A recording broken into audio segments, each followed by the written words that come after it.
Assalamualaikum warahmatullahi wabarakatuh. Untuk video kali ini, Bu Ika akan menjelaskan tentang bagaimana kita mencari modus dari suatu data berkelompok. Ya, seperti kita tahu, sebenarnya prinsipnya sama. Artinya modus itu kan data yang paling sering muncul. Berarti kita bisa melihat itu dari interval yang frekuensinya paling banyak. Coba kita lihat. Dari 50 sampai 54 ada 4 data. Kemudian 55 sampai 59 ada 6 data. Begitu seterusnya. Di sini bisa kalian lihat bahwa ada interval yang memiliki frekuensi terbanyak. Artinya pada kelas tersebut data itu sering muncul gitu. Yaitu ini dia 10. Jadi fokus kita mencari modus adalah pertama kita harus tabelnya nggak usah diapa-apakan, cukup dilihat saja ya. Nah, nanti kita bisa lihat ini, kita lihat yang frekuensinya paling banyak. Maka interval ini disebut dengan kelas modus. Ya. Ini disebut dengan kelas modus. Artinya kelas yang ada modusnya, gitu, ya. Kelas yang ada modusnya. Nah, seterusnya kita lihat yang kita butuhkan adalah frekuensi kelas modus, berarti ini adalah 10. Ini disebut dengan frekuensi kelas modus. Kemudian kita butuh atasnya, frekuensi kelas sebelumnya. Dan kita butuh bawahnya, frekuensi kelas sesudahnya. Nah, seperti itu. Kenapa? Karena untuk mencari modus, kita tahu bahwa modus itu adalah tepi bawah ditambah lebar kelas yang dikalikan dengan, nah ini tadi lebar kelas itu pakai simbol C ya, kolom C, kolom itu lebar kelas itu adalah dikalikan dengan D1. Jadi deviasi menyimpang yang pertama dibagi D1 ditambah dengan D2. Nah, apa itu D1 dan apa itu D2 adalah ini. D1 adalah frekuensi kelas modus dikurangi frekuensi kelas sebelumnya, ya. Jadi, frekuensi kelas yang ada modusnya dikurangi frekuensi kelas sebelumnya. Berarti berapa ini? Kita lihat 10 dikurangi 8 sama dengan 2. Ini D1-nya. Sementara D2-nya ini. Nah, sementara D2-nya ini.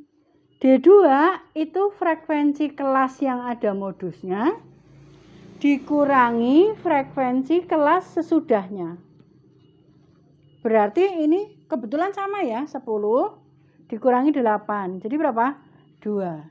Nah, tinggal kita lihat berapa lebar kelasnya. Tadi kan kita butuh lebar kelas. Kita hitung aja ya. Tadi boleh pakai cara yang cepetan kan ya. 65 sampai 69, 65, 66, 67, 68, 69. Berarti lebar kelasnya 5. Kita tahu 5. Nah, bagaimana dengan tepi bawah? Tepi bawah di sini nih. Tadi caranya nyari gimana? Batas bawah ditambah batas atas kelas sebelumnya dibagi 2. Berarti 65 ditambah 64 dibagi 2. Sebenarnya sama aja, tengah-tengahnya 64 dan 65 gitu loh gampangannya. Jadi tepi bawahnya adalah 64,5. Dah, semuanya ready, tinggal dimasukkan ke rumus ini untuk mencari nilai modusnya. Ya, tinggal kita pasang. Tadi kita tahu bahwasannya berarti untuk modus pada data kelompok ini adalah modusnya pertama tadi apa? Tepi bawah. Kita sudah tahu tadi tepi bawahnya 64,5. Kita tulis 64,5 ditambah. Nah, lebar kelasnya tadi udah dihitung pakai jari kan paling cepatnya, yaitu 5. Kita tuliskan 5 di sini. Dikalikan, nah ini dikalikannya dikalikan berapa? D1-nya tadi kita udah tahu. Ketemunya D1-nya adalah 2. Berarti tulis 2. Dibagi D1 lagi, berarti 2 lagi. Ditambah D2-nya. D2-nya kebetulan juga sama karena ini atasnya 8, bawahnya juga 8. Berarti D2-nya juga 2. Seperti biasa, kita ngitungnya bukan dikalikan semua ya, tapi kita selama masih bisa dihitung lebih dahulu, maka lebih mudah. Ini kan sebenarnya 2/4 kan gini.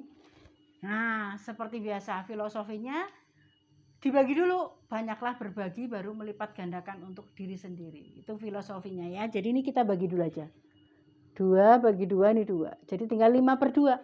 5/2 kan 2,5. Berarti 64,5 ditambah 2,5. Ini saya bagi perkecil ya. Nah, sehingga jawabannya berapa ini? Harapannya itu jangan sampai kita ngitung itu harus pakai bersusun, apa-apa dihitung, poro gapet gitu. Tapi kalau bisa awangan ya kenapa tidak gitu ya. 64 ini sama 26 berarti 67. Maka inilah nilai modusnya. Jadi dari data ini terbanyaknya adalah 67 menurut perhitungan yang sudah kita lakukan. Begitu kira-kira bisa jelas ya diterima. Terima kasih. Assalamualaikum warahmatullahi wabarakatuh. Saksikan penjelasan di video yang lain.